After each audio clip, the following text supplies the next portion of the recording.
In this video, I'll show you how to transfer money from Western Union to Revolut. It's a quick and easy process, so follow along. First, go to westernunion.com or open the Western Union mobile app.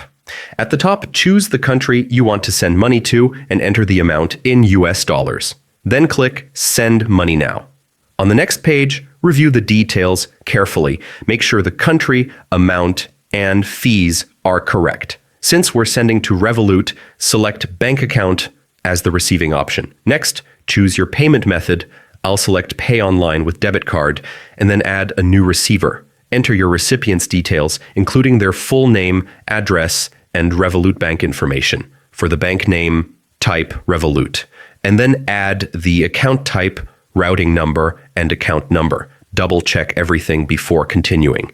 Once all details are correct and your payment method has sufficient funds, the transfer will be sent directly to the Revolut account.